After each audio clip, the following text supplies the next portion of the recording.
Good evening. I'm Erin Zwerko. I'm the Director of Planning and Development for the town of Yarmouth. We're gathered here tonight to conduct sort of a housing summit, housing workshop amongst the Planning Board, Town Council, and the Affordable Housing Committee. So we have a critical mass of the boards that were invited, and the co-chairs of the Comp Plan Steering Committee, which...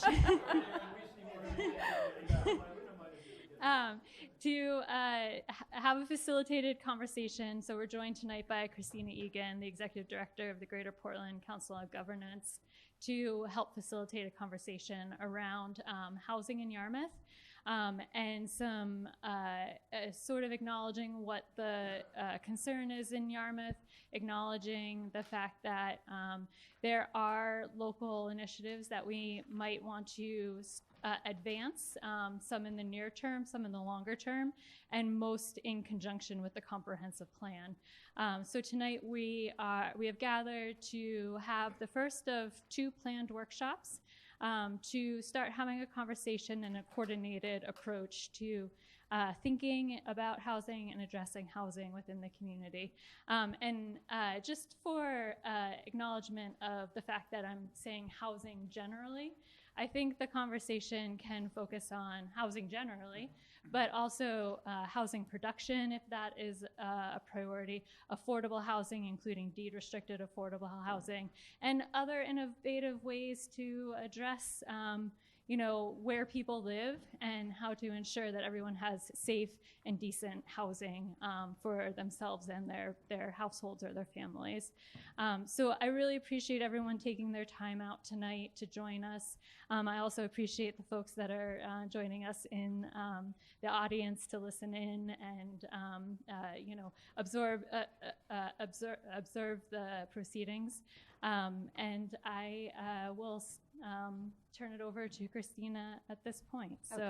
So Kristina's mic'd, but I will hold on to this mic for passing around. Yeah, we'll shortly do introductions and we'll go right around. So I'm Kristina, as Erin said, with the Greater Portland Council of Governments, and I'm joined by a colleague, Christian Rodman. Some of you might have met him at the doorway. He's making sure other people can come in. He'll be helping me a little bit tonight in kind of doing the facilitation. Is there a little echo there? Is that irritating to you? Little echo? No? Sounds good? Okay.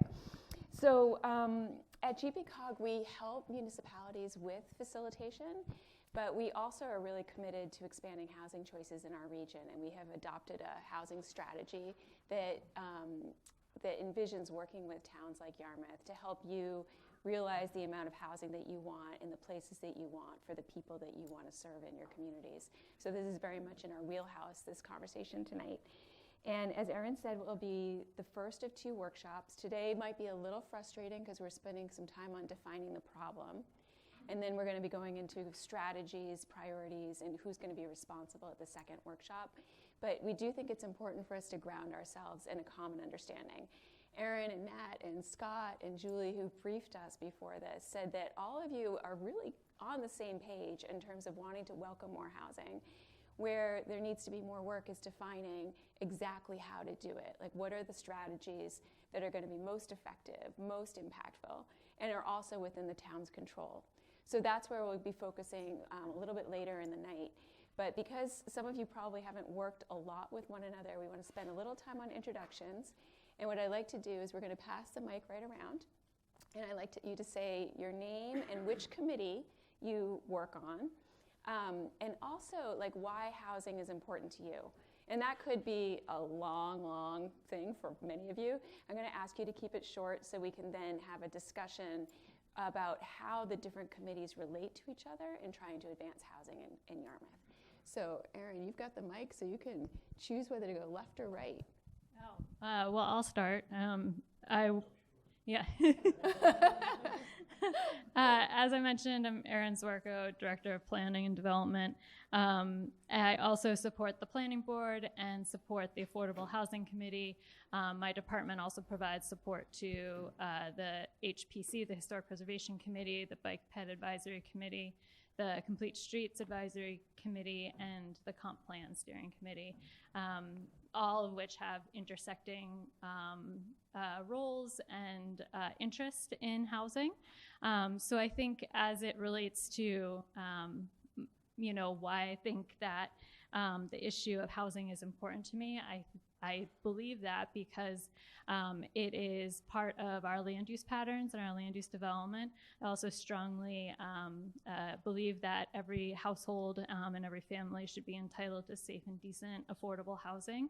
And as it relates to, the work that the department has been doing for the past year relative to the comprehensive plan with the support of our great volunteer committee and the engagement from the community, it is becoming one of the top line priorities for the department, and understanding how that intersects with all of the other boards and committees that I support and my department supports.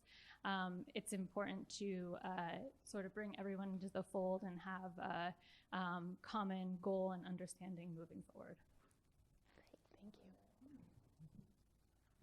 Hello, I'm Amy Dresser.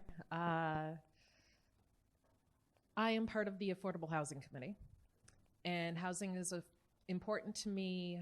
The topic of housing is important to me both as a single parent who has struggled with housing, and also as a realtor who has seen a lot of different perspectives on the way our housing situation has impacted them. Thank you, Amy. I'm Val Chamberlain. I'm a newish member of the Affordable Housing Committee, newish resident of Yarmouth. Moved here from Connecticut to be closer to our son and his family. We have 3 grandchildren here in town.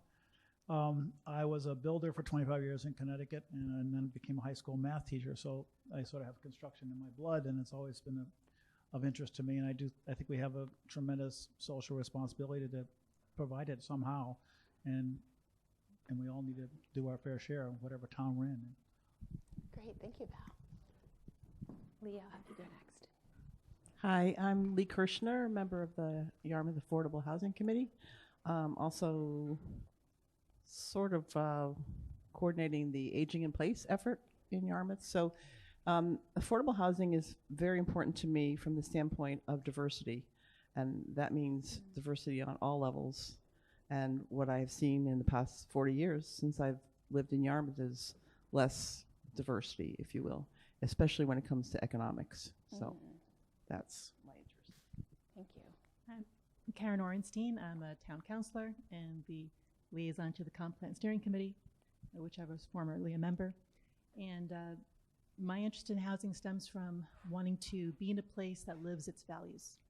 And this town talks about having its latch string always out, being inclusive, and I feel like housing is an important piece of the puzzle to who can be part of this community, and are we being inclusive, and are we allowing people to join us, or are we gatekeeping using housing and zoning? Hi, Jerry King. I'm on the planning board. Just made the decision to do another 3 years here, so must be having some kind of fun. That's right, exactly. Affordable housing makes a ton of sense. My concerns, having spent a lot of time with relatives out in Long Island and growing up in the greater Boston area, is how to do it without sprawl. And we have a small town. We're already one of the densest populated towns in this area. I don't know if we're the densest, and so how do we do it? I think the principle of what we're talking about makes all sorts of sense. I think the devil's going to be in the details. I'm Dave Craig. I'm chair of the town council. I care about housing because the community has stated that they care about housing, and elected to represent them. I have to pay attention to that. There's clearly a lot of interest in housing in general in the state and at the local level, and there seems to be a movement afoot here in Yarmouth in favor of some affordable housing. I think the council is receptive to that and geared to do something. I guess I feel a little disappointed that we haven't done more yet. We passed LD 2003, but that was a state mandated thing to do. We've asked the state to include affordable housing as an allowable use in our TIF zones. But other than that, we kind of had a little bit of a flirtation with inclusive zoning that we didn't go anywhere. I guess I'm looking for ideas to bubble up from the Affordable Housing Committee and from the other committees in town. Some things that are actionable that we can work on and not just talk about. I think it's important. I'm glad we're here talking, but we've got to have some actionable things that we can actually implement. Thanks, Dave. And I'm Janet Hanson, also on the planning board, also just renewed for three more years. My interest in housing is, I think Yarmouth needs to be a little more inclusive. It's lived here a little over 30 years, and in those 30 years, it's certainly become a much more exclusive environment as far as the population, I think, and by maybe changing some of our zoning to permit areas to be developed differently than they're currently allowed to be, I think that's a goal we need to look at. Hi, I'm Hildy Ginsberg. I'm a member of the Planning Board, but also a co-chair with Bill for the Comprehensive Plan Steering Committee. The way that I've really participated in the last couple of years is on these committees, but I've seen so many community members come forward and really tell us their concerns and their and how inclusive and affordable we want to see this town be, if possible. So I feel a real tug in that direction, and I've appreciated the conversations being so thoughtful. I think we're in good hands, and we have a lot of great leadership in this town, so I really look forward to, as you said, we're relatively on the same page. It's working out the details and seeing where we can go from here. Thanks, Hildy. Bill Richards, again, as co-chair of the Comprehensive Plan Advisory Committee. I have three thoughts around housing. One of them just arrived at this meeting after I listened to Erin talk about all the boards and committees that she supports. I think we need to make sure we have enough housing for all the people on those committees. Don't want to have them driving in from Brunswick or something. Second, and perhaps more important, is riding my bike around town. I find, in my view at least, there are a number of places where there is either too much land open or too few houses in the land. When I ride by some of these developments that just seem to have acres and acres of land with houses kind of sprinkled here and there, doesn't work for me. I think we can make a better, make sure we're making the best and highest use of the land that we have. And my third interest, I don't really understand affordable housing. I don't know what that means. I hear dimensions. What I do understand, I think, is workforce housing. And I'd like to be sure that we have the kinds of housing, enough of it, enough variety of it, that our school teachers, our police officers, our firefighters, people who are working in our various businesses can, in fact, live here affordably. Excuse me. I'm Megan Casey. I am a member of the town council. Prior to joining the council for this, or re-elected to the council, I was the chair of the Affordable Housing Committee. Last tenure on the council, we started the Affordable Housing Committee. So I have a somewhat extensive history with this issue in town. And the main reason that I think that affordable housing is important, I agree with what Karen said and what Dave said about the urgency, but affordable housing is important for any town, not just so that people who can't afford to live in a place can afford to live in a place. That's important, and that's for inclusivity and everything else. But also because a town without affordable housing is not a healthy town. And we all want to have a healthy town. It's important to all of us, regardless of how long we've lived here or how easy or difficult it is for us to afford to live here. I grew up in suburban New York, in the Connecticut suburbs of New York, and I watched town after town become untenable and unwelcoming because nobody could afford to live there. No one who I graduated from high school with can afford to live in the town we grew up in. And that's not what we want for Yarmouth. And so that is, I think it's really important to the whole town that we increase our affordable housing. Thank you, Megan. Wendy Holden. I am chair of the planning board. I very much agree with Bill Richards' comments of workforce housing, trying to figure out, I hear a lot about, this teacher my daughter may have, their family lives here in Yarmouth and their kids go to school here, or the police officer I may meet. It's just being able to support that in multi-generational, you know, a lot of kids try to come back here because it is such a great place to raise our children and educate them. So how does that become strengthened, and how do we work with our zoning to make that more affordable, be it a small A or a big A? You know, there is a difference, but I don't quite understand it yet either. But we've been talking a lot about it. So, you know, I'd like to have the opportunities for children to come back and work here. Thanks, Wendy. I'm Randy Bates. I'm a member of the town council. I have one more year. One more. And I agree with the assertion that it would be great for people who have grown up here to be able to come back here. My problem with that is my kids have come back and they're living with us. Maybe that speaks to affordable housing and housing in general. But I work with a lot of people. I work with a lot of people who struggle with housing. As many people know, I work with a lot of indigent clients, and I want to see everybody be able to have something that is secure for them. And I think Yarmouth is a place where we can do that. And I also like the idea of diversity through the workforce and what Latchstring Award winner Lee Kirshner said in terms of the diversity of people who could be here based on the housing options. Thanks, Randy. Scott LaFlamme, Economic Development Director, Assistant Town Manager here in Yarmouth. I staff not as many committees as Aaron, but several committees that deal with economic development, business assistance, and whatnot. And again, we hear as a pretty consistent theme from business owners that employee attraction and retention is a problem. And it's not just a Yarmouth problem; it's a national problem. But it's exacerbated here in town because they're having to get employment base from all the way to Lewiston, Auburn, to Brunswick. So it's difficult to attract and again to retain them and to pay a living wage and to have all the other things that are really important to sustaining that workforce. So I hear that a lot. I also staff the newly formed Local Development Corporation, which could be perhaps a tool to help develop some housing diversity. And the way that the Economic Development Advisory Board, which is one of the boards that I staff, has been looking at this is, again, to Bill and other comments, the idea of workforce housing, but having a sort of a diverse spectrum of housing, right? And I think affordable housing, big A affordable housing is a huge need, obviously.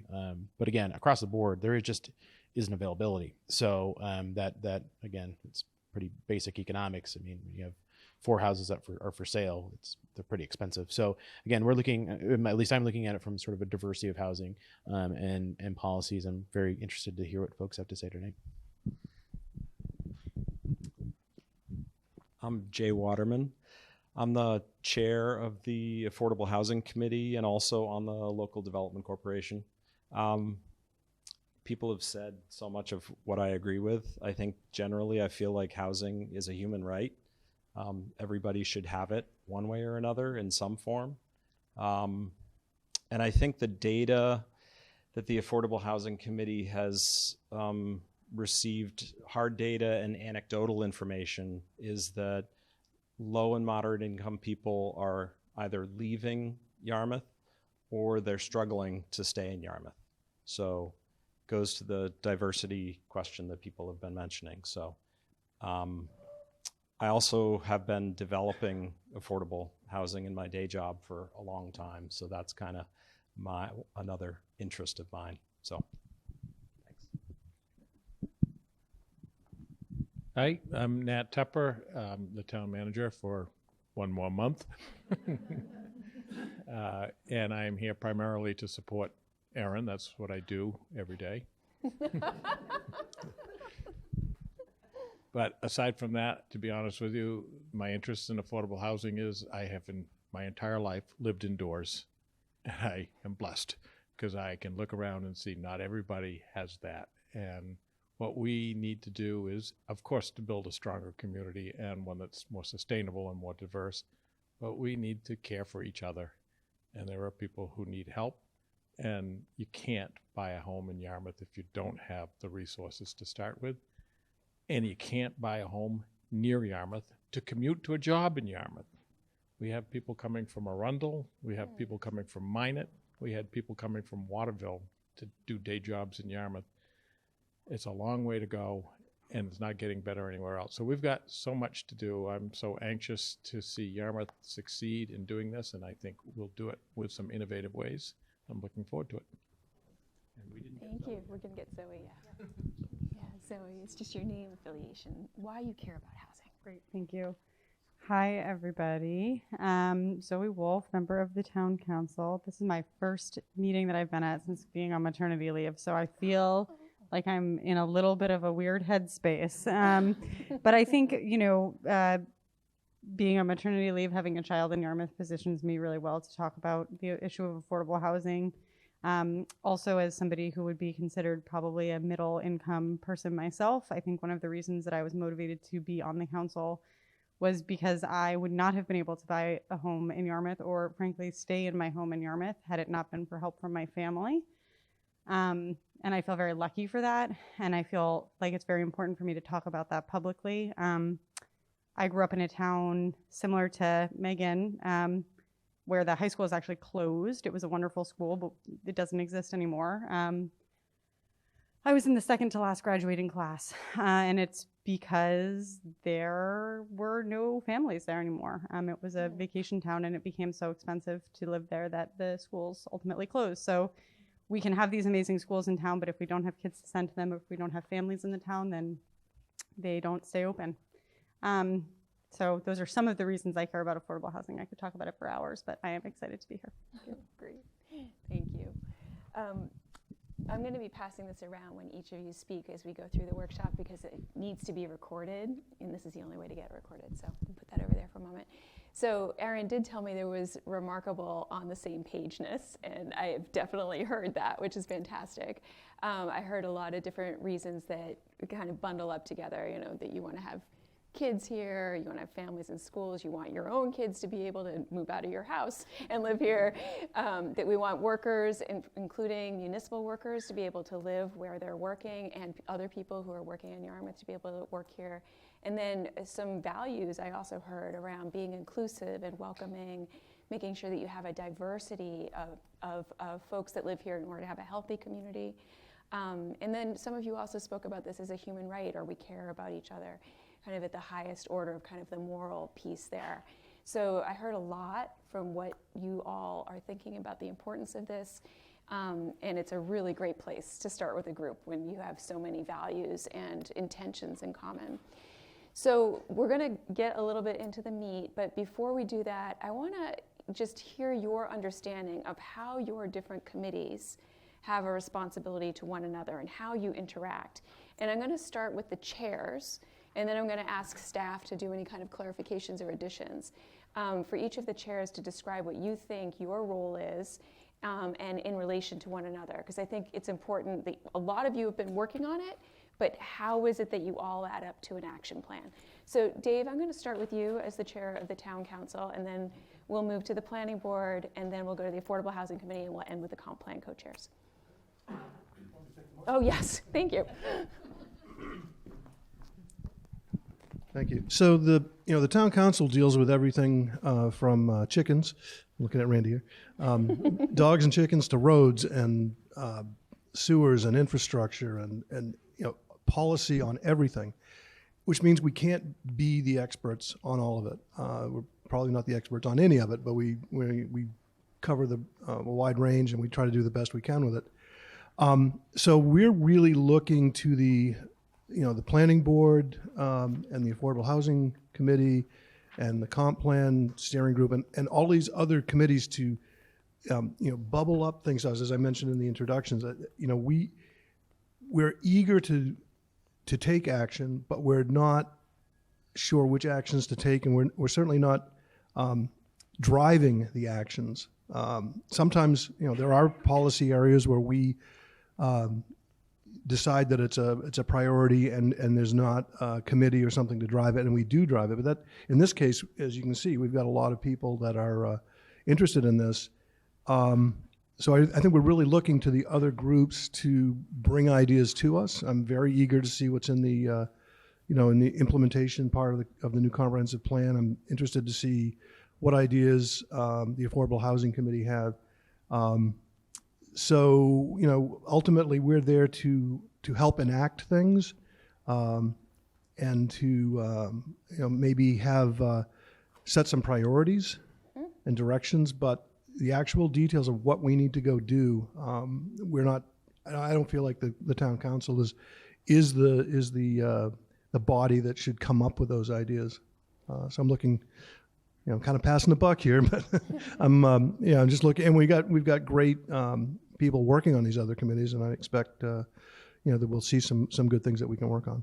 Dave, do you have any thoughts before we pass it on to Wendy about how you expect, as the town council, the planning board, the Affordable Housing Committee, and the comp plan committee to work together to get you those ideas?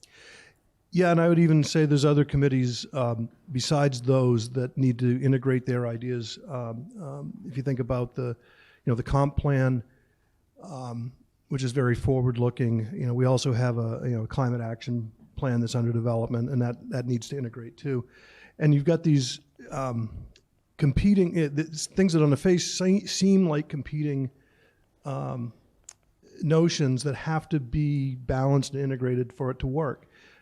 If we want to save the planet and have, you know, more, you know, efficient, you know, energy efficient homes, or they're using alternative energy, you know, that can add cost to the cost of a home in the short run. It may in the long run be less expensive over the life cycle, but there's competing, you know, and then you've got, you know, there's needs for open space, and people want to preserve, obviously, the environment around us. So there's some notions of, you know, less growth and keeping space undeveloped. So there's all of these things that are kind of, you know, sometimes in conflict with each other, which we have to find a way to balance. But getting back to your question, though, which I can't remember exactly what it was. If you could provide guidance to the other committees, what would it be that you want them to be doing for the town council? Right. So affordable housing, they're an advisory committee to the council. I mean, that's their role, and so we're looking for advice from them as to what to do around affordable housing. The planning board has a much broader role. You know, they see everything from, you know, all the development, whether it be affordable or not, and other land use issues. So, you know, I guess we're probably just expecting them to continue doing what they do well, and you know, be a partner with us when it comes to implementing changes, whether it be changes in zoning or whatever that has to pass through them before it comes to the council. And then the other, you know, like comprehensive plan steering committee, or eventually the implementation committee, we're looking to them to, you know, put things in a format where we can take action.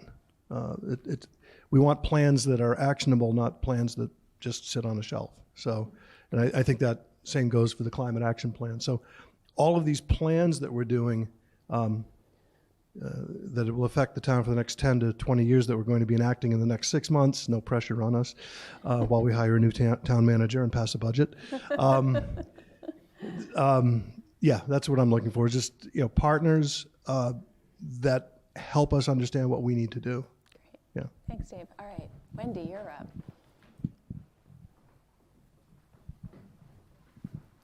Hi. Do you need another question?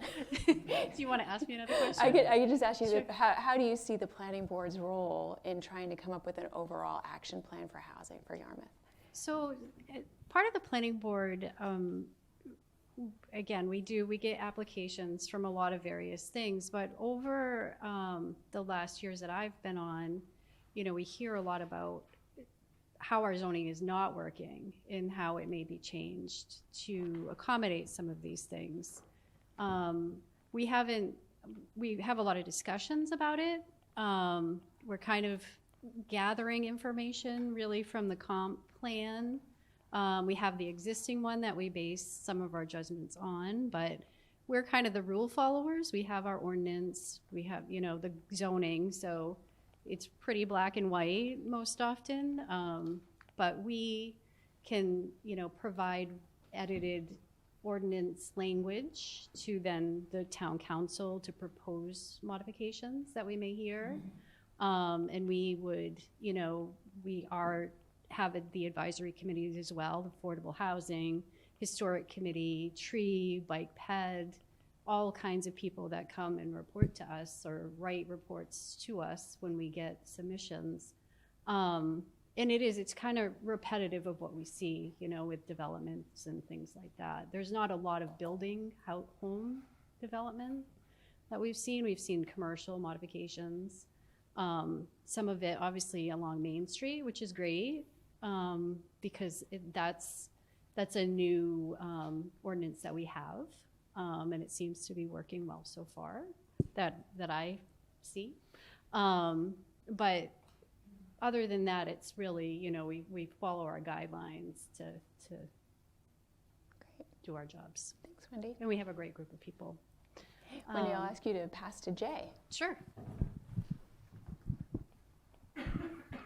Thank you. I think as Dave said, the Affordable Housing Committee is advisory, but we know that there are rules and regulations and plans and all those things, but I think that part of our role is to think out of the box and push as best we can. And Dave, I'm going to try to bring you stuff actionable as fast as possible. But yeah, thinking out of the box as much as we can, because affordable housing is complex. Housing in general is complex. And I think what we're trying to do is use all the tools at the town's disposal. So I worked on the comp plan 10 or 12 years ago, and they're extremely important. And for actionable things to happen in town, we need ordinances to change. So that's really what a developer is going to look at, is the ordinances. What do I have to follow? Unfortunately, they say that. What do I have to follow to get this development going? So they're going to look at the ordinances.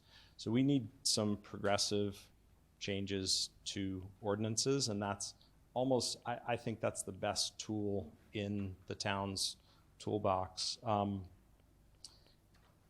And the comp plan is extremely important because it talks about what the vision for the town is. So and so we'll get into these more, but I just think that if we can push the town to use all the tools, including zoning, comp plan, financing, et cetera, that's what we hope to do. Yeah. And we'll get into all of those, Jay, so we'll make sure we talk about those tools. And I'll just mention a little bit more about the interaction. We've brought some information to the council. We've brought some information to the planning board, and there's definitely not consensus on things that we bring, and I don't think that there will be all the time, but I think we have to bring items forward for a vote. Okay, yeah, make sure that there is action taken on the proposals. Yeah. All right, Jay, so between the two of you, which one would you like?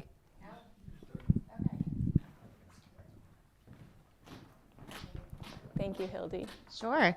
The comprehensive plan, just the sheer number of pages that are in the plan tells you that it's very comprehensive, and we are looking at everything. And so we do see our roles as bringing this really great group of volunteers together to look at all aspects of our town, look at our old comprehensive plan, see what we can change and what modifications are needed to get us into the future. But we really we're designing the vision for the town. And so with that vision and the language that goes into that plan, we do expect that the committees and those that making the decisions moving forward are always looking back at that plan and taking inspiration from it and using the language within it to kind of form their thoughtful conversations around the decisions moving forward. So it is a very important document. The conversations that we've had as a committee in our community conversations, all of those have been extremely important because they really have informed the direction that we're taking. And so I just, I encourage the planning board, the town council, those that are the decision makers to take it seriously and to look back at that plan often and read it thoroughly and take inspiration from it, because that is really what we're trying to do, is create that vision for the town. But as a planning board member, I do see that the process, there is obviously a process of how we get things through and what changes we need to make. So the advisory committees that are informing all of this and taking the plan and building upon it and thinking outside of the box, because although we'll have goals and strategies in this plan, there's a lot of out of the box thinking that's kind of like the launching point for it that needs to happen from that point forward. So those advisory committees are extremely important, in my opinion. Does anybody know where the box is? I've been trying to figure it out because I'm not sure what's in the box. So in, out, I'm not sure. Back when we first began and Karen Ornstein had not yet been elected to the council, she brought in an article and distributed it around the committee. And I found it striking because the whole purpose of the article was about character, about the character of a town and what makes that character. And it seems to me that one of the major points that the comprehensive plan is trying to do is to figure out what exactly does character mean for the town of Yarmouth. What kind of town do we want to be? And we've heard some of that discussion in terms of housing, and that we want to be able to have a wide range of housing for people. But there are many other things that go into this.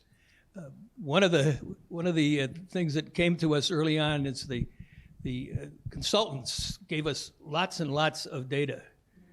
I'm sorry, my eyes are closing as I think of it, because there was a lot of it, but it was very important in many ways. They actually identified 12 various different areas of the town, not geographic, but the things that make up the town. And the surprising one to me, and it wasn't the only one, but do you know that there are 36 archaeological sites in Yarmouth that are worth being archaeological sites? I did not. Yeah. Well, if it's trivia night, unless you want to try to protect those and to enhance them. So as we were trying to absorb this data, what we were also trying to see is it's not just land use, as important as that is, but it's other parts of the town. It's the marine industry in town and what that does, what that contributes to the town and what that industry needs if it's going to thrive, and so on. So we have all of these things we're trying to pull together that then can be put into the thinking of the town, the various committees, and the council eventually, with ideas about how to get there. One of the ways that I have at least been looking, and I think others have been looking at the town, has been what I abbreviated as PET: preserve, enhance, transform. What parts of the town do we want to preserve that may be under threat, or at least we want to be sure that they're still here? What could be enhanced?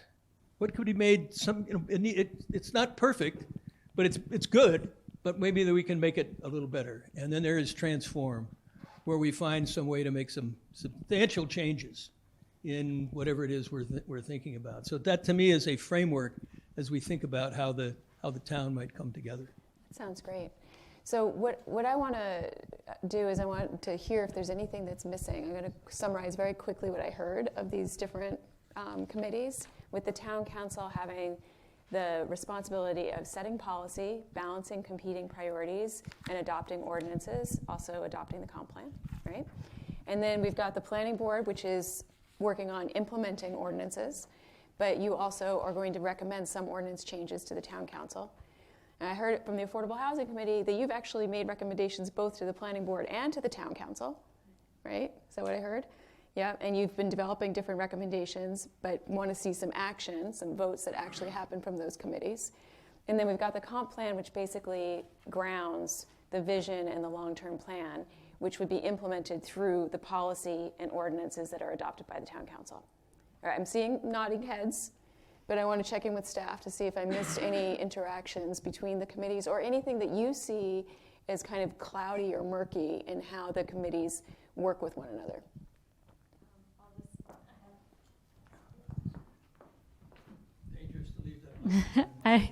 I don't think that there's anything to clarify, but I think part of the reason that I wanted to convene these groups together was for that fact that the Affordable Housing Committee did issue a report back in January 2022 that outlined an action plan. There was limited success. The committee is submitting or already has submitted a revised incentive program for affordable housing, which will be on the planning board's agenda at the end of the month. But I think beyond that, which has come out of that 2022 report, but beyond that, I think that having a game plan where we can have, some consensus. I know not everything will be 100% unanimous approval, let's do it right out of the gate. But at least there's an agreed upon action plan for the next several months, weeks, whatever, so that we don't feel like we're throwing spaghetti at the wall and trying to get something to stick. Yeah. So that's the only thing. So the one question that I had listening to all of you is this question about the Affordable Housing Committee going to the planning board and also going to the council. I hear that they're advisory to the council. Is the process that you need to go to the planning board first for recommendations and then the planning board decides whether it gets to the council or not? Depending on whether it's a land use ordinance or not. Yep. Okay. I just want to clarify to make sure we all understand what the process is. So I want to move on to the next part of the agenda, which is actually just making sure we're clear on the outcomes for these two workshops. I have a proposed kind of goal that's in your agenda. And this would be kind of the purpose of what we're trying to accomplish together, which several of you have already said, actually, which is to develop a shared action plan for Yarmouth to create an environment that encourages more housing in the right places, so not sprawl, for all the people who need it, kids, workers, employees, older people, people who are low and mod, in ways that the community wants. So that would be what we're trying to do with these two workshops. How do people feel about that? Do you have additional things that you really want to make sure come out of this process? Do you have red flags about that statement? Can you do that again? Sure, one more time. To develop a shared action plan for Yarmouth to create an environment that encourages more housing in the right places for the people who need it in ways the community wants. And if we're successful in these two workshops, you'll come out with an action plan that you guys are more or less all on board with. Maybe not totally unanimous, but enough of you feel like this is the right path forward that it can then go to the town council or the appropriate body for detailed consideration and approval.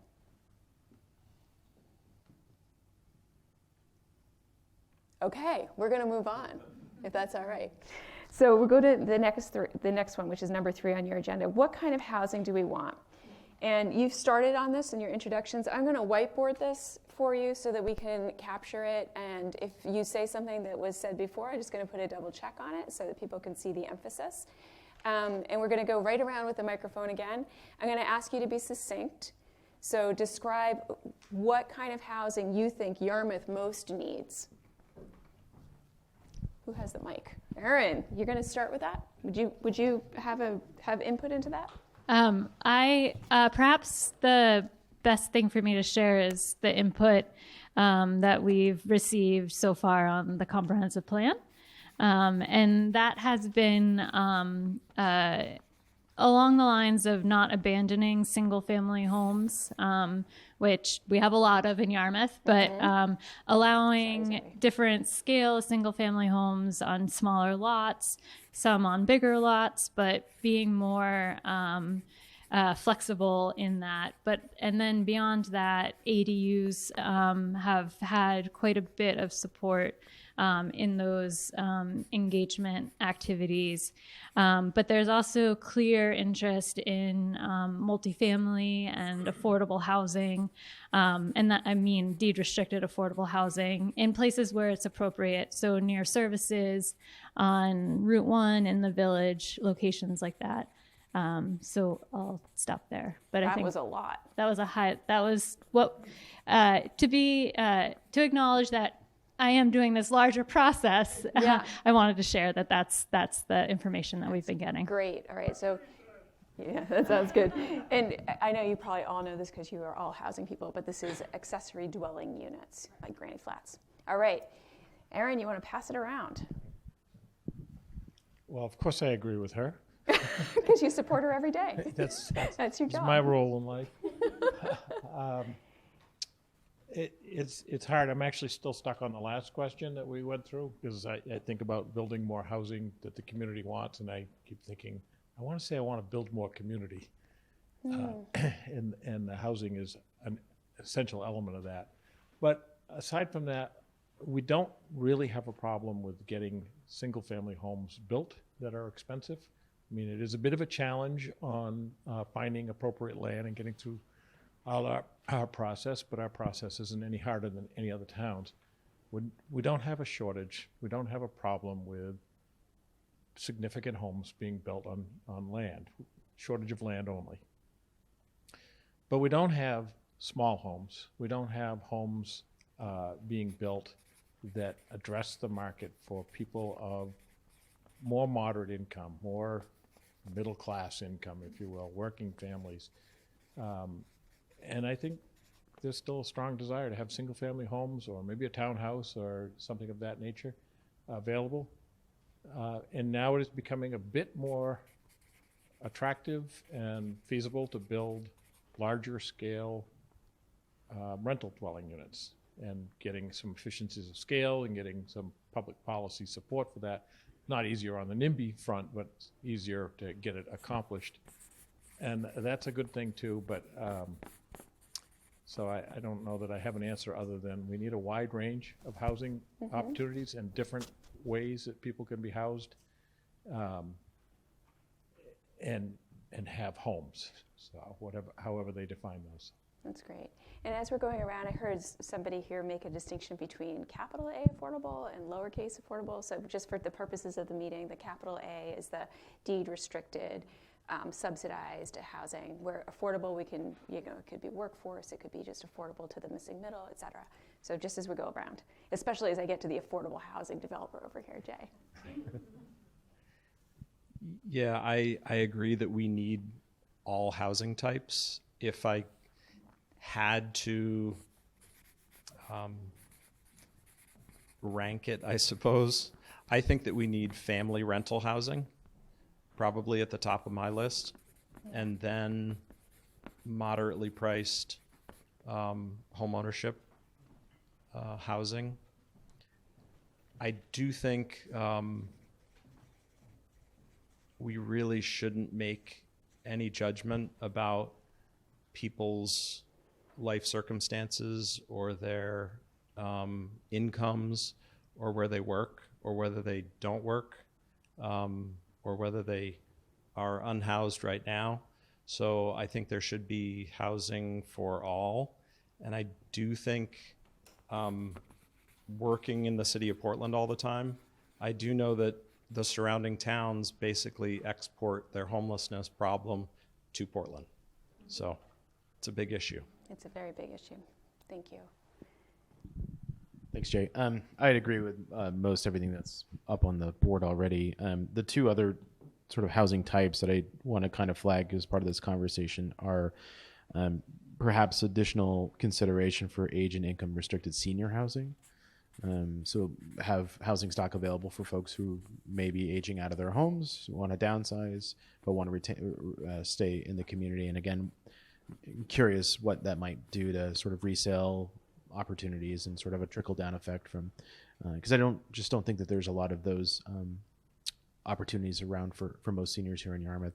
And then the other one that I think we've done a pretty good job of pursuing and supporting the last several years with a character-based development code, but is sort of the mixed-use housing. So being able to balance some of our commercial needs and storefronts or just about as hard to come by as single family houses or any type of home at this point. So we've been running with a less than 1% vacancy rate for as long as I've been here, and folks want to be here. It's just we don't have any place to put them. So again, if we can continue to combine efforts and find some live work options and some other sort of meet our commercial needs with our residential needs, I think that's a good sort of land use policy. And again, looking at density and sort of efficient use of space. So great.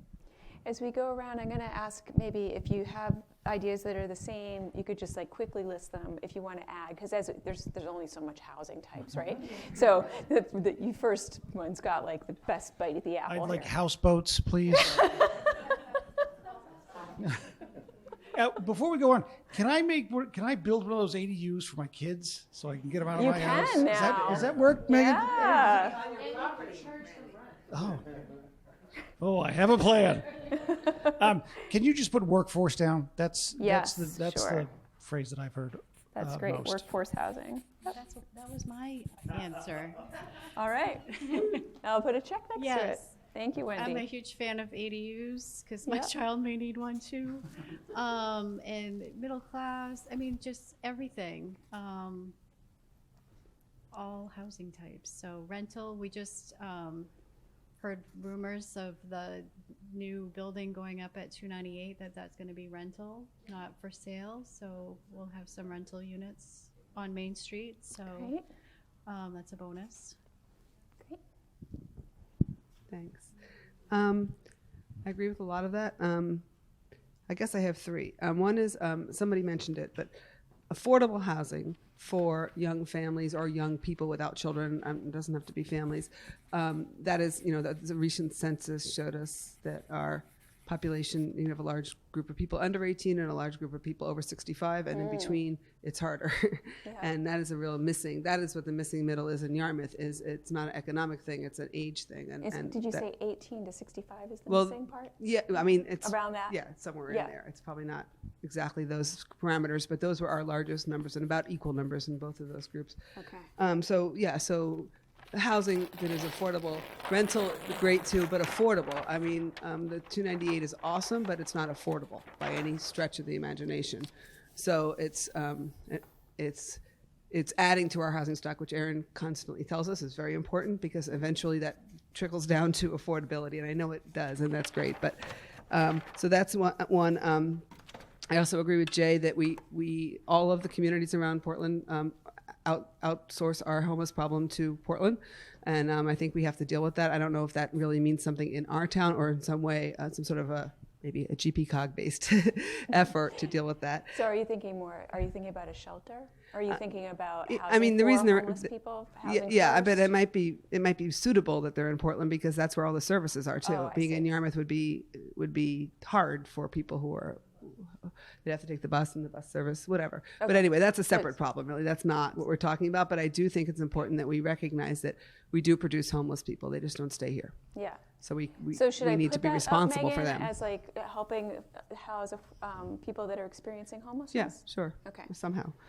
Whether, again, it may not be here in town that we house them. And then I also agree with what, I think we might need more senior housing. We do have something we have a good number of.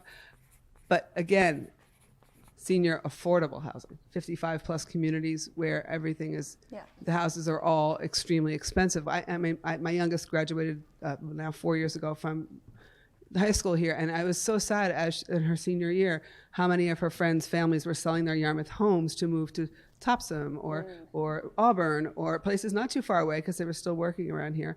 But they had to pay for college, so they had to sell their $900 million home, but they would have gladly bought a $400,000 or $500,000 home in Yarmouth, but there aren't any to downsize to. So that's another group that we lose a lot, I think. So I'm gonna that when Scott said income restricted senior housing, you're actually talking about not just income restricted, but actually like kind of middle class, right? Also senior housing. It's not just capital A affordable. And certainly if we need more income restricted, that's great. I know we have, I know we have some, but if we need more, we also need that. But I'm looking also a different. Yeah. sometimes we call that the missing middle, right? Which is, it can be the age, it can also be like the income where it's not like low income, it's not high income, it's kind of like the middle class that doesn't have a lot of options. Okay. I think one of the things Yarmouth does not need is more million-dollar homes on large acres. David So Banks I'm gonna already put that- has plenty to put that in sell. brackets. No $1 million homes. No, just we don't use them because they're not good use of land. Yeah. In a time when we're trying to find ways for workforce housing, affordable housing, whatever you want to call it, putting out these homes on these big lots just is not the way to get that done. What we need is vertical housing. Well, I think you would probably back me up to say that when you were building, one of the biggest costs you had was land followed by utilities.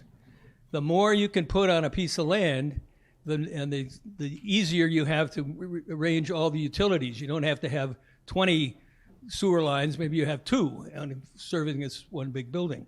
So vertical to me is going to be very important. It's not very liked in many places. Just look at Falmouth and what they've just done with office buildings.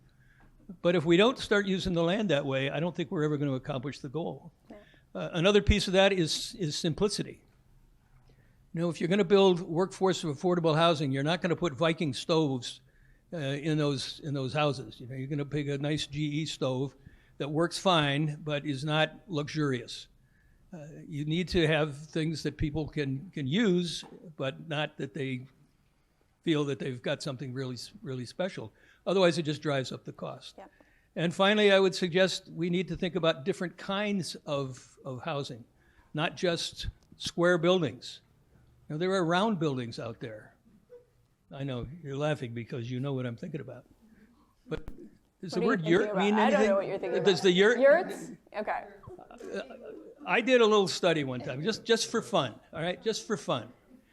I looked around on the web for the areas the companies that make yurt kits, and I found one that looked pretty good. I mean, they're very good. They had some that were 24 feet in diameter, some as big as 30 feet in diameter. You take even a 30-foot diameter place, you allow for roads, you allow for some distance between the two of them, and you can put 20 of those yurts on an acre of land. Now, are they going to be fairly close together? Yeah. But you could make fewer of them. You could make some bigger and some smaller ones. And that's just one kind. I mean, there are other small houses. Yeah, tiny homes. Good. So I would like to see some more thinking about those things. Great, thanks. Here, Hildy, all right, Hildy and the rest of you. There's nothing left to add. Yeah, I was going to say, let's yeah, I would say smaller single-family homes, multifamilies, using the housing that we have in a smarter way. I don't want to lose sight of the conversation around short-term rentals and how it impacts our communities. So, yeah. Do you want to say one more? I know I just asked you to be succinct, but can you explain just a little bit more about the short-term rental piece that you're getting at? When we first moved to Yarmouth, we would have considered a rental until we found the right house, just so that we could live in the town, and we found nothing. I don't know that that's a direct result of short-term rental taking up those properties, but I do understand that that's a problem in many communities around the country, and I've heard that it is here as well. So. Great. And Hildy, I might just transfer this to our defining our problem piece, because that's an important thing to not lose track of. Great. Okay, just to keep it simple, I think we need more rental housing over on that list. Yep. Multifamily. Yep. I like the idea of the verticality. Yeah. And I don't know, tiny homes. I don't see that up. Okay, I've got those over here under diversity of single family. So I've called them small, but I'm going to put tiny because that's actually the branded way of talking about them. Thank you. So this question's been studied pretty extensively over the last year. We've even had some large public workshops on it. So I'm going to kind of defer to that as opposed to my own thoughts. But I would like to reinforce a couple things up there. One is in terms of the homelessness situation and how Portland, South Portland bear the brunt of that. It's a hidden cost that Yarmouth avoids, and I think we need to pay our fair share somehow. Whether if we're not housing homeless here, then we should be we should definitely be supporting financially the burden that's placed upon the larger communities that are doing it. We should not take a free ride on that. The other thing, I hope that Yarmouth doesn't believe it's so exceptional that we take things off the board like mobile homes or tiny houses or some of the things that Bill was suggesting. But like I said, this has been discussed fairly extensively in the generated lists like we have there, and I'll defer to those. That's great, and it's important not to lose track of all the work that you have done. I know the Affordable Housing Committee has some great reports also. I don't know if they're the same ones, but there's some good data out there. All right, Jerry. There's a lot already covered here, so I'm trying to figure out where this could be helpful. We live in a state that's 90% still in trees. And so we're talking about Yarmouth, a really relatively small town and relatively densely populated. And so, while I think everything we're putting out here are great ideas, they're all in the right direction, but I think at the state level is where this problem actually gets solved in a little more broad way. And so while these are all great ideas, I think Melissa, the state is really looking broader and how to use more of its land, so to speak, or bringing in different ideas of what housing looks like for the Portland area. It's going to be really hard to solve this problem. We can pick away at it in Yarmouth, great ideas, but it's not going to solve the problem. Are there anything, Jerry, if you were going to pick away at the problems, are there anything here where you feel like that would be where Yarmouth's efforts should go? More density. More density. You know, the ADUs. Yep. I wouldn't go with the height so much, depending on where it is. That kind of change in a community changes what that community actually looks like. Density is a little easier, but you go 5-6 stories on Main Street, it's a different town, right? Thanks, Jerry. Karen?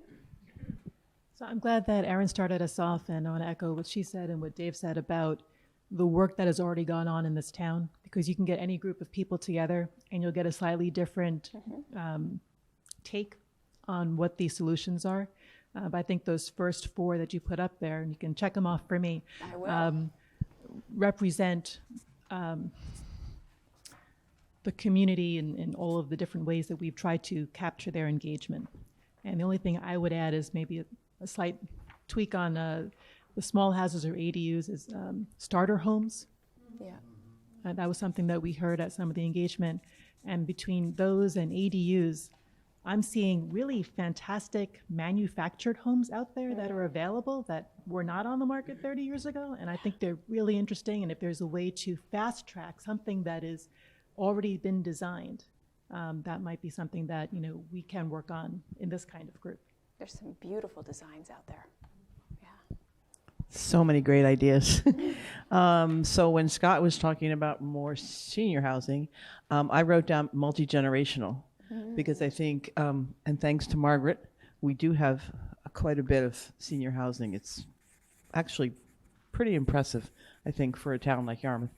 I happen to live in a very multi-generational neighborhood, which I love. It's turned over 3 times in the 20 years that we've lived there, and now there are children.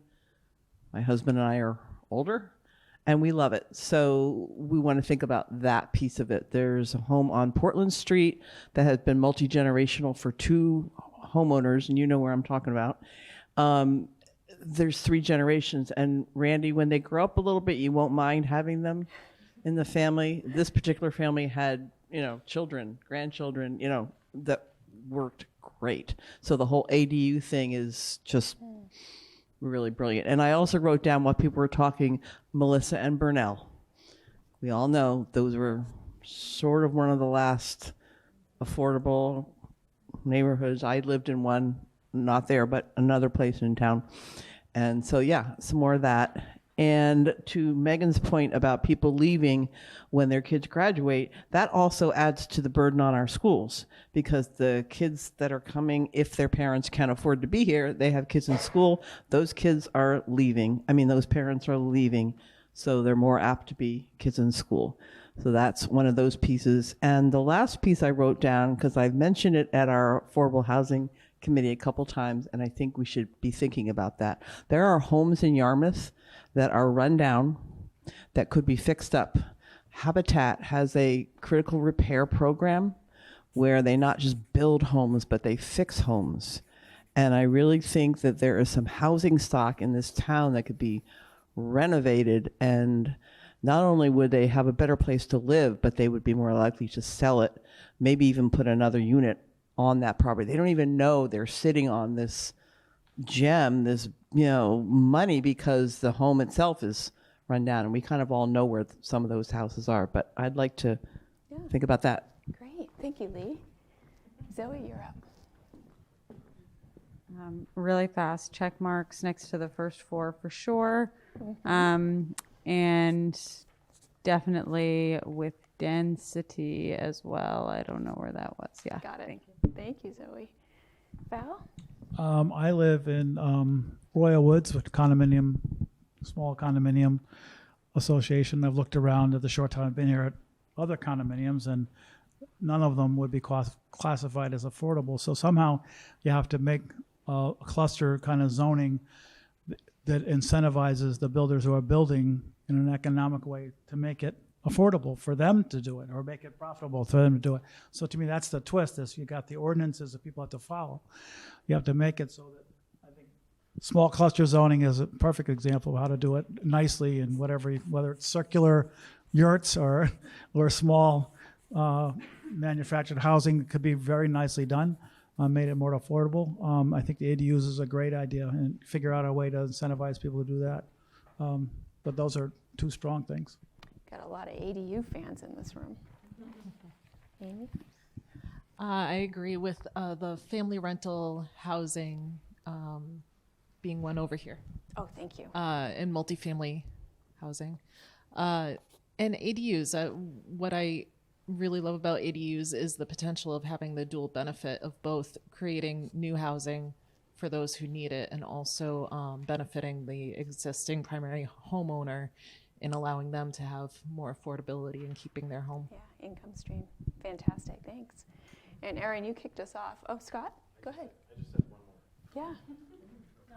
Sorry. Yeah, this was round two, everybody. It's something that Lee had mentioned sort of reminded me of something else. And I haven't really figured out how it's applicable to Yarmouth yet, but we should look and sort of inform ourselves in the land banking legislation that was recently adopted. And again, looking at some of those underutilized spaces and figuring out whether or not, land banking is a tool that we should use. I'm not totally convinced that it's... So you know what? I'm actually going to put a pin in that. Okay. Okay, because that's we'll get a back tool, to that, strategies. And we're going to get back to the strategies on it. So we'll get into land banking, although they're still trying to figure out what land banking means also at the state. Okay, so this is, again, remarkable harmony.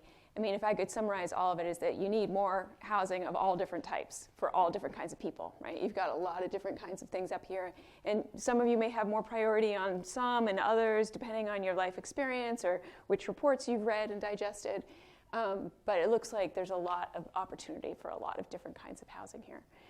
So we're now going to go sit in a puddle and talk about the problem. All right. So what I like to do now is have you define for me what are the reasons, and again, try to limit yourselves to the reasons that the town has any control over, right? Because there's high construction costs and inflation and not enough workforce and those kinds of things. We want to be focused on what are the barriers in Yarmouth specifically that's preventing more of this from being built. And I promise you we'll spend a little bit of time on solutions too, like land banking or new ordinances, but we're going to do a little bit of problem work first, and I'm going to change colors here, on what you think are the barriers. And as you're thinking about it, try to start with what you think are kind of the biggest barriers. There are going to be a lot of small ones, but let's try to start with the bigger ones. And this is, I'm going to ask you to maybe move around a little bit, because we've all been sitting. So if you have the mic and you see the next person who puts their hand up, go and walk over the mic, and that way I can stay at the board here. All right. Erin, are you going to kick us off again? It'd be great. Sure. So I guess from my perspective in terms of telling people what they can and cannot do on their property, I guess, is a good spot to start. So I think one aspect of it is our large lot zoning and the limitation of uses. And I'll end there. When you say the limitations of usage, can you say a little bit more about that? For example,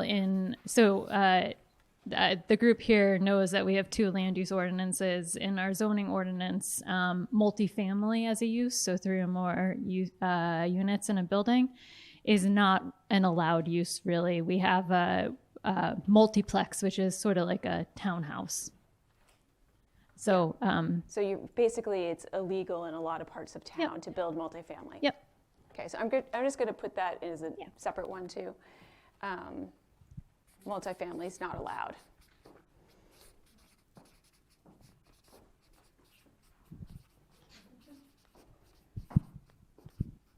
Is it in many places or most places? I go with Most. Yeah, that's true for most of Greater Portland, actually, is most of the land. I think it's only about 4 or 5% of the land in all of Greater Portland is actually encouraging multifamily. And in most places, there are a lot of barriers to it. All right, who has the mic? I do. Wendy. All right. So just so some people understand that may have just moved to town or not aware of, years ago, like Oakwood, Apple, Crest were developed, larger lots, larger homes. Well, Oakwood's not as large, but all of a sudden we just decided to be like, this isn't working, we're overbuilding, we're going to change our ordinance. So, thank you, 1987 from Janet. And there was a blanket zoning ordinance change put on to have that 1 acre lot for MDR. So now... MDR stands for? Medium density residential. Thank you. It's a lot of the town. So this is this part right here, the large lot?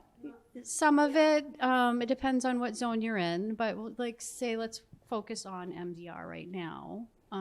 That zoning is where we hear most of our concerns from the planning board when we have our discussions and whatnot. So, it was a half acre at that time, and I've heard it was less before that. So trying to figure out where that happy acreage spot is, and come to some sort of consensus. Now that we've passed LD 2003, how does that affect it with development so that we don't overdevelop, but make it comfortable for the town? But just so everybody knows that's where we hear a lot of it. You hear a lot of... kind of, this isn't working. Why can't I build 2 homes on my property? Just things like that. And it just scale-wise, it ends up being more sprawl. Bigger houses, $1 million houses, but you can have a small lot and a small house and it would be $1 million right now in Yarmouth. So that, as well as I was involved with the Comprehensive Planning Implementation Committee, CPIC, when I first moved to town. And we did this whole study of rewriting the character-based district ordinance, or creating it, which we really rewrote it. And it was a much bigger bubble and encapsulated some of that MDR, but it didn't quite work at the time. So the study was done and accepted on Main Street. And it seems to be working for that, because that's where our character, a lot of our character is in that area. So what can be done to kind of stretch out a little bit, but redefine it so it meets the character or the zoning ordinances that we're looking for? So Wendy, let me make sure I'm getting this correctly, because I'll probably oversimplify, so that's fine. Forgive me in advance. So you're saying that one of the problems is that the moderate density residential is 1 acre zone, and it medium density. Sorry, medium. Thank you. Mm-hmm. Is 1 acre zone, and then you're also saying that the character, the form-based code, is limited in geography. Correct. Okay, and that's a problem. Well, not necessarily a problem. I think we need to identify what that line is. I think the character base is working well right now, at least my personal thoughts. But MDR may not be, but it may not fall within that character base. It may need to be something else. Okay. If that makes sense. And then we kind of pushed out to LDR, which is the in rural RR. And there was a lot of pushback there because people like to have land around them. So where is it appropriate to have development, I think is the question. Okay. So, and maybe this is a question for you, Hildy. Does the current comp plan give enough direction on that question that Wendy just said about where should growth be and what should that growth look like? Okay. It will. Yeah. When it isn't will your done comp yet. plan be done? The comp plan's not done yet. Yeah, we're in the thick of it. We have 6 more months. Okay. All right. Megan, you want to go next? Okay, sure. Okay. So yes, zoning is the big issue, and mostly as Wendy and Erin said, the MDR zoning is, in addition, everyone in this room knows it probably except for you, but because they changed the zoning in 1987, I guess it was, after most of the homes in the zone were built, about 80% of the existing homes are out of compliance with the zoning in the district. So like it's a higher level of density? They have much higher, because that's what the old rule was, and they built to that, and then they changed the rule. So anyway, zoning is the main issue. And another issue, which I think is more of a, I don't know what you call it, public relations or just the understanding issue, is misconceptions about what density means in town. I sometimes hear that people think density means houses all just like they are on Main Street between West Elm between Elm Street and Rose School area, that area. It's not, but and I know that the Erin's planning department is working on a video and some photographs of homes around the village area, but not in the village district, that are multi-family homes that have ADUs or other kinds of multifamily housing and don't look it. Yeah. And so density isn't necessarily houses next to each other. So people are sometimes hear the word density or hear the word infill even, and they get very scared. And it doesn't have to look like what they might be imagining. So, and I think that's a big problem we have, is that people think that there's also a perception that we're growing too fast. That the census does not bear that out, right. but it is a perception because our schools have grown. Yeah. Which is, again, with that population of 0 to 18 being our biggest one. That's why. So Megan, if I can just digest this a little bit. So are you basically, I said misconception of what density means and also perception of growing too fast.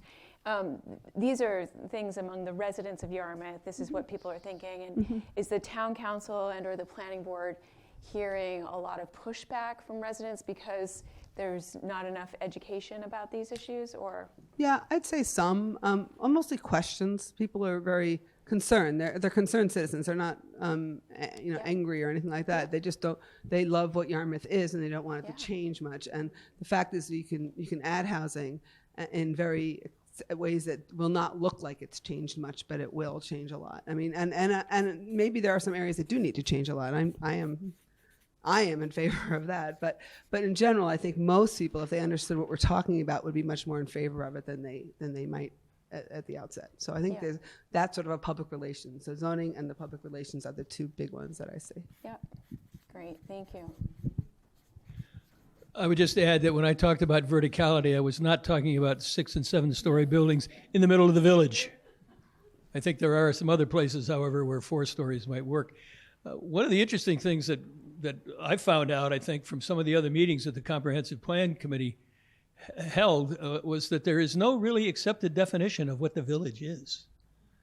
We actually had a whole exhibit about what is the village.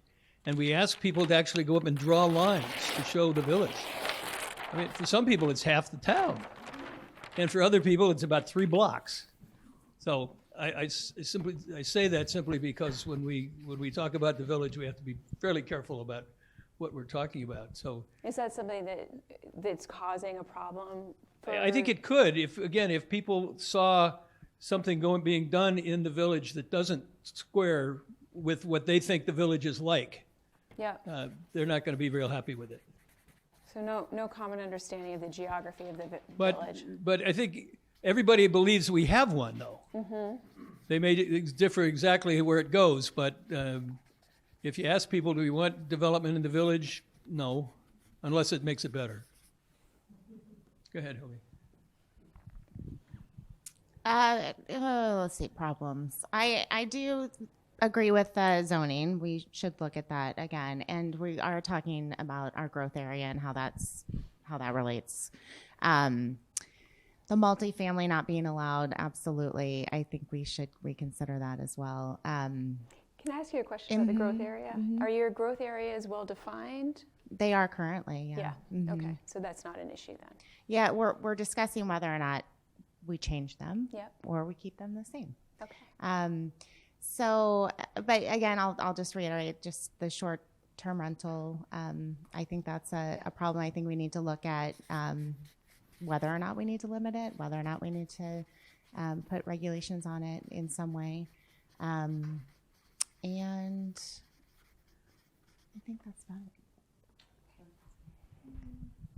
No, really, for me, it's the zoning. And I do agree we need to reconsider areas that could support multifamily. More areas, I think, can support it than currently do.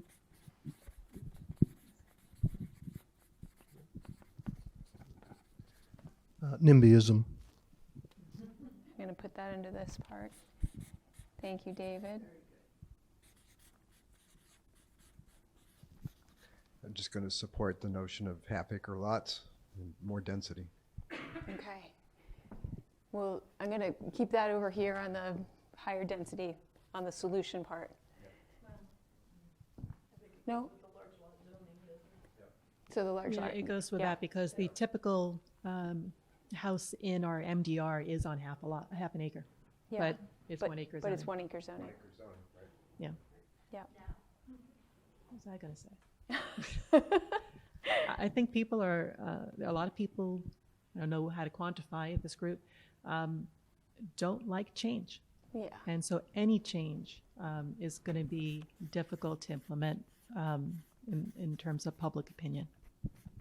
Yeah. Before you give that to Lee, I mentioned earlier the notion of...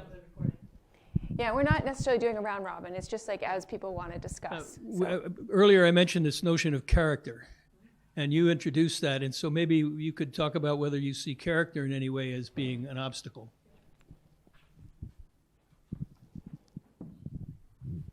So Bill's referring to an article that was in Down East Magazine called What We Talk About When We Talk About Character.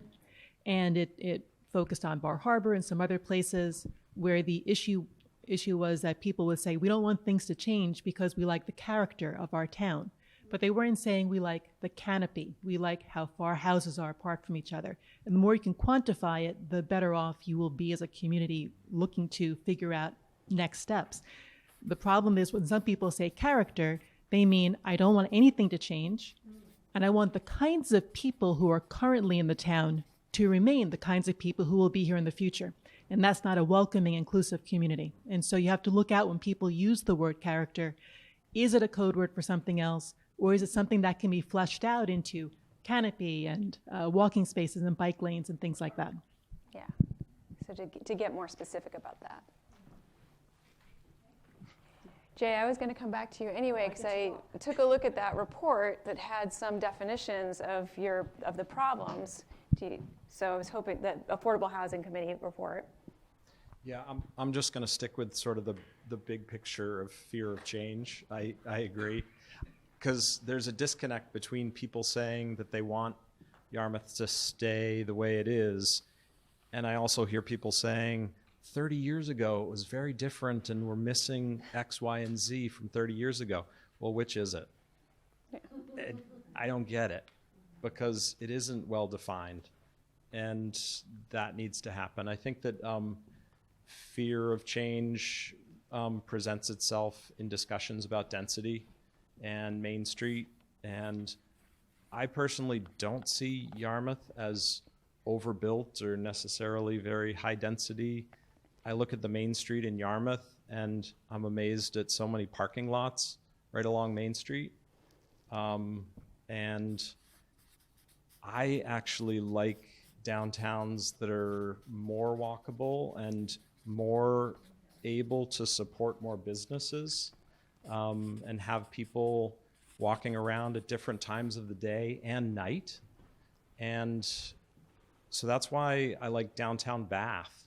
You know, I don't want to move to Bath. I want to stay here, but you know, I think of the type of density in downtown Bath or downtown Waterville or other places that have done sort of revitalizations, Gardner, and they do have 4-story buildings. I'm going to say we need some 4-story buildings. I think we need 5-story buildings, you know, in certain places. So I don't understand why we need to keep the current character. Nobody's really convinced me that and that's not popular. I think we need to grow and change or, you know, wither away somehow. I don't know. But. Thanks, Jay. Just to go in a different direction, although I love the pointing out the character issue and how that can be a two-edged sword. Yarmouth, like everybody else, called it form-based code when we introduced it, and it was so confusing to people, and I'm sure they thought we were requiring them to fill out more forms. But they liked the character of their village, and so we called it character-based code, and I kind of regret that, but I haven't come up with something better yet. So I'm going to throw something out there differently because I don't disagree with any of this. Money is the issue, particularly the people that don't have it and need it. But even if you had it or you were bankable, you can't buy a house in Yarmouth because you're competing with somebody who's going to pay way over asking price with cash. They're going to beat you out of the market, even if mom and dad are there backing you up and your favorite banker is going to fill in the gap. It's not an arena where most people who don't already have a lot of money can play. And I don't have a solution for that. I've thought about different ideas. I've thrown some out there, but I don't know that any of them really work. So I just throw it out there because we can create more housing lots. We can allow half-acre zoning where there's currently 1-acre zoning, and most of it wouldn't change because it already is half-acre. But there will be some creative infill, and who's going to get it? The people who can scoff it up. And so we've got to figure this one out, but we can't do it alone. And I also want to speak to the homeless issue or the regional issue. I absolutely agree. Yarmouth doesn't necessarily have to be the home for homeless people, although that would be fine if we could find the right way to do that as well. But we are regional partners. We're part of the community. We contribute to where there's homeless shelters being built. We contribute to making sure the bus system works so that it is a regional system, and we got to be at the table with all of our regional partners on housing issues, on opioid issues, and health issues, and all that sort of stuff. Housing doesn't stand all by itself. Thanks, Nat. Okay, Zoe. Just to piggyback on what Nat said, just a lack of available incentives for building affordable housing. And this is, again, not necessarily a Yarmouth-specific issue. This is a state issue and a federal issue. And a lack of options for subsidizing folks to get into housing that may be unaffordable to them otherwise. Thank you. Thanks. So piggybacking on that, once again, I think about the traditional financing methods that affordable housing developers take in order to make projects pencil out. And frankly, we just don't score very well for those types of pots of money. We just, the cost per unit, cost of acreage, cost of materials now. You're saying Yarmouth, to go to get some of these subsidy pots, you don't score well because of the demographics. Yeah, right. Yeah, and traditional sort of low-income tax credits and other pots of money that are available to help support affordable housing, we just don't score very well. And so we could give affordable housing tips, and we could do, and I still just don't think we wouldn't score as competitively as some other communities in the state that frankly have better demographics for that type of competition. So, I think about, the different types of sort of opportunities, right? We'll get to that next. But again, I'm not entirely sure that's an opportunity for us. Yeah. So Yeah, right. Randy, did you have something? How many more people want to add on to the problem? Can I see just hands? Just for time? Okay, great. Yeah, Amy. Thank you. I do need to mention one more thing that has not been mentioned yet, and it's because it continues to come up in conversations with many different people in the community who would be interested in adding an ADU to their property. And the barrier that keeps coming up is the current fire sprinkler ordinance.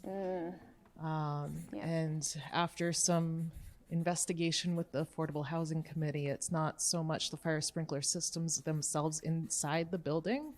It's more that our water district cannot, the mains at the street cannot support the addition of the fire sprinkler system, so it's replacing the mains.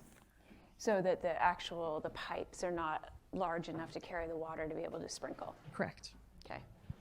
That's a bummer. Just to clarify, I don't think it's necessarily the mains, it's the service lines. So it requires additional service lines into the structure. Our water infrastructure is pretty good. Okay, thank you, Erin. I've clarified that. Great. All right, last crack at defining the problems. Again, there's a lot of unity here. I mean, zoning and public perception and understanding were things that many of you talked about. You got the very specific fire sprinkler one, which needs to be considered. And then also short-term rentals. Who said short-term rentals? Yeah, right, yeah, Hildy, thank you. Just about how that might be eating up some of the market here. And the issue of being able to subsidize people to be able to live here, or to find people that can get in before other folks buy them out. That's a big issue, and also being able to compete for those money. Yeah, Karen. Oh yeah, one more. Okay. Oh, good. Getting your steps in. And I may get this wrong, and if so, Jay's going to help me out. Part of the report from the Affordable Housing Committee to the Town Council talked about ways of increasing ADUs by reducing site review by the planning board. Am I getting that right? Yeah, Erin's probably better to answer. Okay, Erin. So, sometimes there are solutions that we're looking for, and this would affect affordable housing developments as well. It's how long it would take to get approved, building into the time and expense of a developer being interested in the project, or even a homeowner. Yeah, I'm going to put process for approvals. I mean, that's something that is a consistent theme throughout this region and actually throughout the entire nation, that there's usually uncertainty that happens as you go through volunteer committees, and sometimes developers have to go back and forth, and that does tend to up the cost for the developer, which can then decrease the affordability. Megan? Well, I think I hit a hot button here, huh? Or Karen did. Yeah. No, I think that what Karen and Erin said is correct. But I have a question. It's also going to go to you, Erin, or maybe Jay, about the short-term rental thing. We did research on that at the Affordable Housing Committee a couple years ago before I was on council, when I was on the committee. And it did not seem like short-term rentals were that much of an impact in Yarmouth in any way, really. There were just not that many of them, especially year-round ones. That there were some seasonal ones on the islands. Yeah. But there are some. But there was what was the thing that came down to one? There was one short-term rental that overlapped with an ADU. That was for ADUs, right? There was only one ADU that was a short-term rental in the whole town. So anyway, it's just it may have changed. It's been a couple of years since then, so it may have changed. But it didn't. Although it is a huge issue in other towns, especially towns with more of a vacation-centered coastline than we have, it's not as big an issue here, I don't think. Wendy.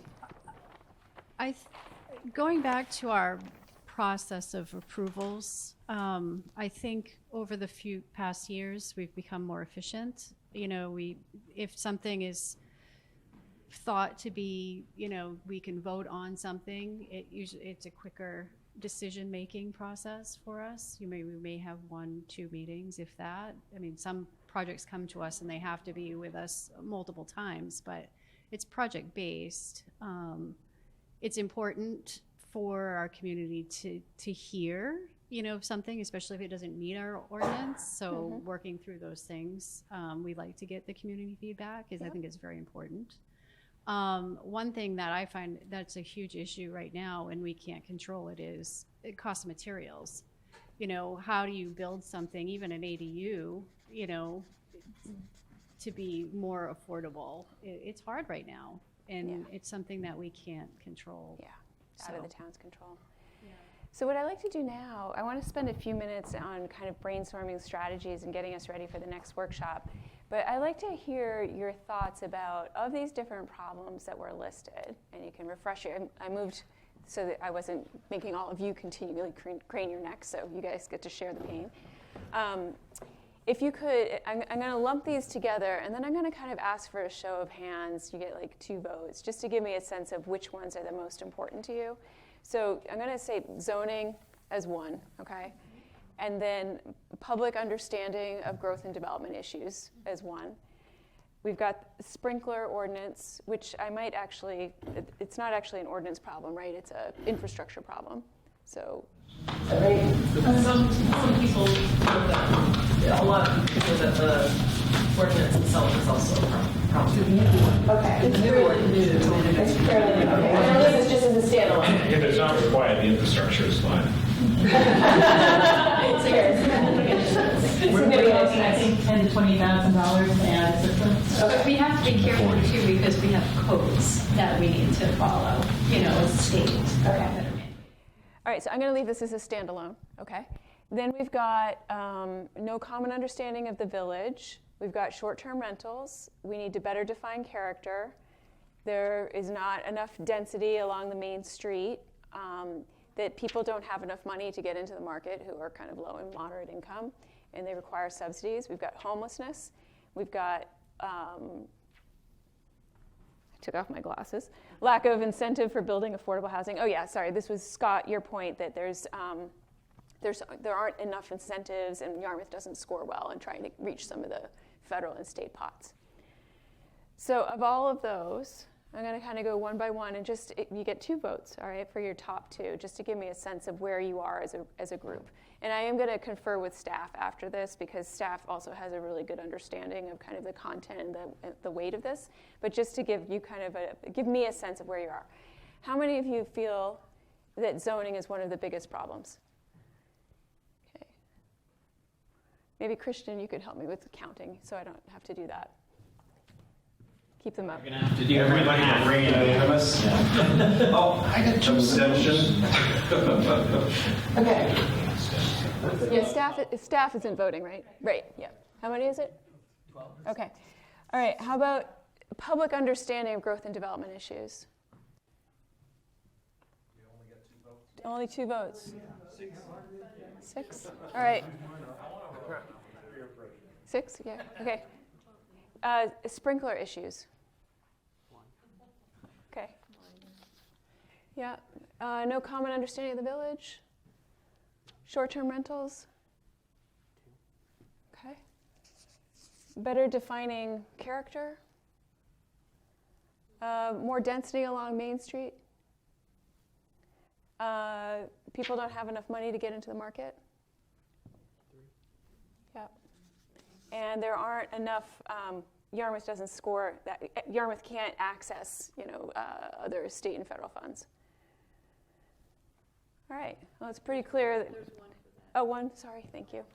I'd give Zoe a vote there too. She had to depart, okay. But Well, yeah. By proxy, why not? Oh, and I forgot about homelessness. Yarmouth kind of needed to participate in helping homelessness. You ran out of votes? Yeah, all right. I mean, we all know this is a big problem, and many of you mentioned this before. But in terms of what the town is able to do, what I'm really hearing is there needs to be some focus on your zoning, looking at what's preventing growth and development in the right places for the right incomes, and that also there needs to be some public education, which it sounds like there's already some work going on that. So what I like to do now, and this doesn't mean that all these things go away, we will capture them, and I'm going to talk to staff about them, maybe ways that we loop certain things into some of these other ones. But just for the purposes of time, because we don't have a lot right now, I'd like to get your high-level brainstorm on the big strategies to address these two things. I'm going to go back over here and use this other whiteboard to capture them. And again, it's not a round robin, just if you have an idea, I'll throw it up. We're not going to do any prioritization of it because we don't have enough time. We'll spend about 10 minutes just getting ourselves from not sitting in that puddle anymore, talking about the problem and starting to orient ourselves towards solutions, so we'll get ready for the second workshop, okay? Go ahead, Jay. Well, I'm going to agree with what Nat said, that money is one of the main problems. Yeah. But the note up there says people don't have enough money to get into the marketplace. My comment about money is really about what the town can do. Yep. And I've been lobbying for a while to have, whatever we want to call it, an affordable housing fund as a line item in the budget annually, so that the town puts their money where their mouth is a little bit more and says, if these projects are going to happen in town and they're going to be affordable, yep, every project needs some form of subsidy. Yep. And the town could put money towards projects. They could choose, $10,000 per unit or $30,000 per unit or $75,000. But I would say on the lower end of that, but the town could actually create a fund that could support a lot of what we're talking about in terms of producing new units. Great. Thank you, Jay. Good, solid strategy. All right, Wendy. I'll continue on that conversation. I just want to be careful with the conversations that we've had about people moving and leaving, to not put any tax burden if it has to come out of our taxes too. I want to be very sensitive to, because our taxes may go up again soon. It just, yep. I want to be sensitive to that as well. And I'm gonna say, we'll get into some of the downsides of a lot of these strategies, because all, changes, they have upsides and downsides. Mm-hmm. For right now, let's keep it at a brainstorm of what we think would work. And we'll definitely dive in deeper, Wendy, in future workshops to kind of go through the pros and cons of things. So let's keep it positive on go off the this deep end one. for a minute. No, I didn't mean that you were negative. I just meant let's stay on the let's just put stuff on the board, and then we can work on them and massage them later. Oh. There we go. How's that? That works. All right, Jerry. That's what I needed. How much of our taxes, real estate taxes, go to the schools, percentage-wise? 7%? 70. Thank you. So if we're looking for how to move money around, that's a different conversation as opposed to, well, let's crank up the taxes. So I think maybe this isn't the right part of the conversation, maybe the next time is, but there needs to be some rebalancing to get to some of these priorities. Yeah. So what's the solution here, or the strategy? Looking at, because we're talking about tax dollars, I particularly don't want to see my taxes go up, but I would be very happy to see how they're apportioned differently. Yep. Okay. So I'm going to keep it just as affordable housing fund. We haven't said how it's going to be funded, right? If it were to come. So we'll get into that later. Yeah. Karen, strategy. Just respond a little bit to Jerry. At the town council level, we're looking at this more broadly, and with Scott's help with economic development and the EDAB advisory board, we're looking at, how can we grow the business tax base to help offset? This town was built up, and the schools and the infrastructure on the back of Wyman Station being 65% of our tax revenue. So we're trying to figure out, how do we not kill ourselves with taxes to support what was built up back then? But that's a different conversation. So in terms of affordable housing, we do have right now a fund of money set aside where we don't, I like the idea of adding to it, but in terms of strategies, I'd like to leverage the money that's already been set aside into incentive programs, into leveraging maybe low interest loans that we might be somehow involved in without using our money. I know Nat has a great idea for shared equity so that we help with the down payment on a house and maybe with closing costs for low-income buyers, and then get the upside at the end when the property is sold, so that money is revolving into an affordable housing fund. And the same thing would be with if there was an a low-interest loan program or subsidies, that we might get some of the money back to keep going, keep doing more. Great. So I want to just note the fund, and I want to remind you that the two things you voted on were zoning and public education. Right. It's great to put this up here, definitely, but just want to make sure that we're addressing the biggest barriers that you just identified. So I think we should just, on the zoning piece, we should just go directly at it. Let's reduce the minimum lot size in MDR, and let's add multifamily as an allowed use. I mean, we keep talking about it. I don't know why we don't just do it. So reduce, I'm sorry, you said it so fast. Reduce the MDR? minimum lot size in the MDR. Yep. And allow multifamily housing. Okay. That's very straightforward. And we've had, the thing is that we've had these conversations where we've sat down with planning board and the town council, and we've sat around these round tables, and we've said that we need to go do those things, and we just need to go do them. Okay. I'm really getting a little tired of talking about it. It's a good question. Well, the town manager will answer. All right. I mean, honestly, part of it is, waiting for the process to play out when we get the revised comp plan. But I think the waiting time is over. I'm looking forward to seeing the finalized plan. I think I'd like to address that issue, but first I want to suggest to you I have a solution for Jerry's concern, which is if we slash the school budget, nobody will want to live in Yarmouth, and your taxes will go down, and housing will be cheap. It's a win-win-win. I'm not going to recommend that to you. So the oversized lots, so that even the 1 acre is inconsistent, and the reason it's so difficult to get it changed is our second strategy, which is the misconceptions and the NIMBYism and the sense that that's going to be change. And that density is going to ruin my neighborhood, and my castle is my castle, and you shouldn't be building next to it. And I don't know how you fix that other than have political courage and deal with it and do demonstrations. But my suggestion has been, because I don't have a better idea, is to do it on a micro basis, time after time, take a lot, take a house, use this shared equity or some other mechanism to turn it into what we keep telling people. You could turn this into a duplex. It's allowed. You could have it a duplex and you could build an ADU, and it's allowed. And it will happen in this neighborhood, and somebody will look down the street and say, well, those are nice people, and that's a nice looking lot, and something's happening there. And rather than us going out and trying to figure out how to score a home run with a new 28 unit, I didn't pick that number on purpose, Margaret, another new 28 unit affordable housing project that everybody gets scared of, and they talk about the traffic, and they talk about the kids overrunning the neighborhood and the school budget getting blown up. They talk about this one house, and then they see it happen over and over again. And maybe you could start to make some change. But our number one concern is regulation, and our number two concern is not regulating enough.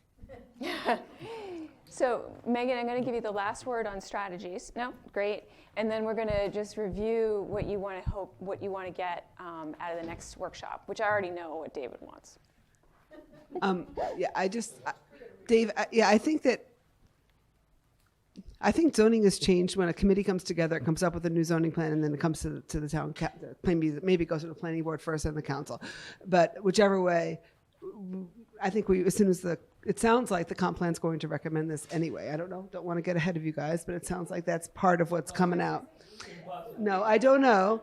But anyway, I mean, again, whether or not it does, we can still put this committee together and do that. And I think we should, because it is, like Nat said, I think it just requires a little bit of political courage on our part. The only way to really make change is to make the change, and people will see that it's not going to. I mean, we're already doing it in some places, and it's not destroying anybody's homes or lives. And also, yes, the very best way to lower housing prices is to cut the school budget. So. Lee, if you got a burning, go ahead. It's only burning because Aaron and the committee already did so much work on the ADU presentation, and it addresses the NIMBYism because, to your point about doing it on a micro level, here you could do it in Applewood. You could do it in, people. I don't know if there's any ADUs in Applewood, but there could be, right? No, why not? Okay, I'm going to put a rabbit hole on this. There should be. All right. So I'm going to note that down, Lee, as great staff communications, actually, is one of the solutions here. So I'll do that at the moment. This was great. There is a lot to work with here to get to kind of a simple action plan. I won't say that it's going to be simple to get it all passed, and it will probably take political courage, and it's going to take a lot of good brain power. But I think that we're really set up great for the next workshop. But I want to make sure, as I plan it with the Yarmouth staff team, that it's going to meet what you need. What I heard from you, Dave, and I was joking, but you've also been, very adamant about wanting an action plan. And, and I think others have said, you got to vote on it. Once you get an action plan, you got to put it into policy, put it into ordinance. So the intention for the next workshop, this is the draft intention, is that we would take these strategies, I'll work with the staff team in the interim, get them a little bit more fleshed out for you to take a look at, and have you prioritize. And then try to assign which committee or chair or staff person is going to take the lead on making it happen. And we'll bucket them into kind of short and long-term strategies, low-hanging fruit that's kind of easy, and also longer-term work that's going to be harder. But at the end, we would have a plan that would have action steps with responsibilities and some deadlines. That would be the intention. How does that sound? Yeah, well, that was easy. All right. All right, great. Well, I'm great. Yes, Erin. Yeah. I just do want to acknowledge that we are working on a comprehensive plan. A lot of what we talked about today could be strategies, goals, action items that are identified in that. I don't necessarily, and of course we have our co-chairs here, and we will share the discussion with North Star Planning, our consultant, so that they're not, so that there's some consistency here, because I think that's important. We have had plenty of engagement, and so many of you joined the steering committee, the staff, and the consultants at those events to provide your feedback. But I think even having this discussion at the board level is important and informative to the comprehensive plan as well. So I do want to acknowledge that we will be sharing this information with North Star Planning so that it is appropriately incorporated, as it should be as part of that implementation plan. Great.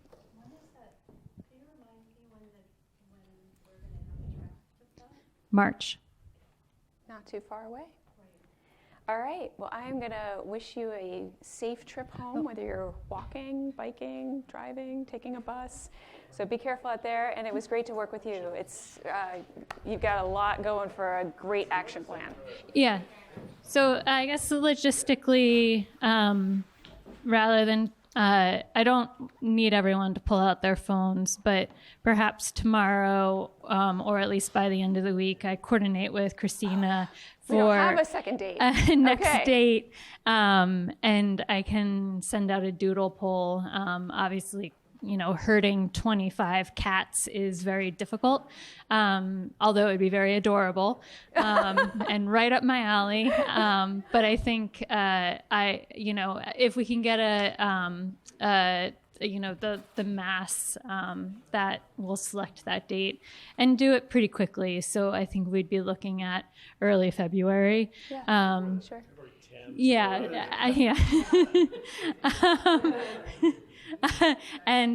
But I would just say that I'll be in touch by the end of the week to get something squared away for the next date. Great, and your responsibility is to respond like that to Erin. Yeah. All right, everybody have a great night.